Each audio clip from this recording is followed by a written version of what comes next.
ठीक है, कादिर बंदोखेल साहब आप थोड़ा रिस्पॉन्ड करेंगे। ये एतमाद का आलम है कि तैयारियां बड़ी अच्छी हैं या मौजूदा हुकूमत के पास कहने के लिए कुछ नहीं? आप क्या समझते हैं? पाकिस्तान पीपल्स पार्टी की टेक क्या है? मगर ये ध्यान में रखिएगा, अभी एक दिन पहले वॉकआउट किया है पीपल्स पार्टी ने। देखिए, मैं आपको बात बताऊं कि आप जो सवाल कर रहे हो वो सवाल मुनासिब नहीं है। मुनासिब इस वजह से नहीं है कि जहां मौजूदा हुकूमत को 222 के अरकान की अक्सरियत हासिल हो 169 के बावजूद, यानी 169 रिक्वायर्ड है और 222 मौजूद है। ठीक है, वहाँ आप कह रहे थे कि 2-4 को टोटल 5 कौमी असम्बली की सीटें, उसके लिए नवाज शरीफ साहब भी मैदान में उतर जाए, बिलावल साहब भी उतर जाए, अच्छा, वगैरह वगैरह। तो अब इस लिहाज से देखा जाए तो इन 5 सीटों की मौजूदा हुकूमत की या सूबाई असम्बली की किसी असम्बली पे कोई फ़र्क ही नहीं पड़ता है। ठीक है, इसी वजह से अली भाई थोड़ा सा बात प्रॉपर आपको जवाब नहीं दे रहा था, इस वजह से मैं आपको खुल के बता रहा हूँ कि ज़रूरत नहीं है किसी जमात को, ख़ास तौर पे इत्तेहादी हुकूमती जमात को, कि इन 4-5 सीटों से न कोई फ़र्क पड़ेगा न कोई बिगड़ेगा। ठीक है, लेकिन साथ साथ मैं ये भी कहना चाह रहा हूँ कि जो हल्के है, अगर मैं बिलावल साहब ने जो सीट छोड़ी हुई थी वहाँ लड़काना डिवीज़न की, तो उन सबको पता है कि पहले से हमने जीती हुई है और अभी हमारा कैंडिडेट जो है ना वो दोबारा जीतेगा। अच्छा, ठीक है, इसमें किसी को शक शुबा होना चाहिए नहीं है। अच्छा, ठीक है। और पीटीआई का पता नहीं कैंडिडेट है भी कि नहीं है, टीएलपी का और दूसरी पार्टी का है।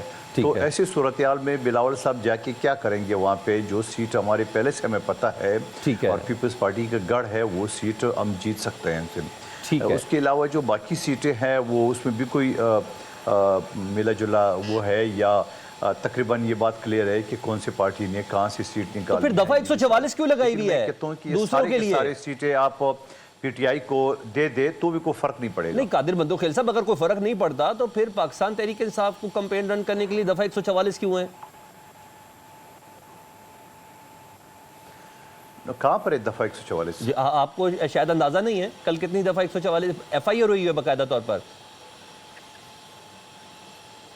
कौन से इलाके की बात कर रहे हो आप? इलाका मेंशन कर रहे हो? मैं आपसे पंजाब की बात कर रहा हूं, मैं आपसे कसूर की बात कर रहा हूं।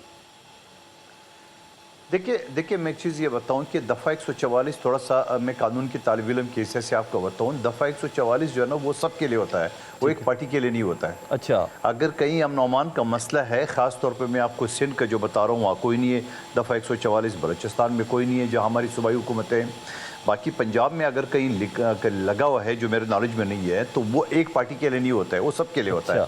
ऐसा तो नहीं हो सकता है कि नून लीग वाले जलसे जुलूस कर ले और पीटीआई के ऊपर पाबंदी हो, तो सबके लिए है। तो मुझे उसका खदखाल नहीं पता, वहाँ की एक्चुअल पोजीशन नहीं पता कि वहाँ लगाई गई तो किस लिए लगाई गई। कल रैली निकालने पर सर जिला इंतजामिया ने ना दफा 144 की खिलाफ वर्जी का है। शेर अफजल मरवत समेत 16 जो कायदीन हैं उनके ऊपर बाकायदा एफआईआर हो चुकी है। चलो ये ठीक है, मैं सिर्फ एक अगला सवाल करता हूँ कादिर बंदोखेल साहब आपसे। इधर जुमला ऐड कर दे, जी, जुमला ऐड कर दे। अगर शेर अफजल साहब के ऊपर एफआईआर कटी है और नून लीग वालों ने जलसे जुलूस की वो नहीं कटी है, तो ये ज्यादती है। फिर अगर नून वाले ने कोई जुलूस नहीं किया, इजलास नहीं किया है और सिर्फ शेर अफजल मरवत साहब ने किया है तो उस पर लागू होगा। अगर दोनों तरफ जुलूस निकले और एक पे एफआईआर है तो वो ज्यादती है। मैं आपको खुल के बता रहा हूँ। ठीक है।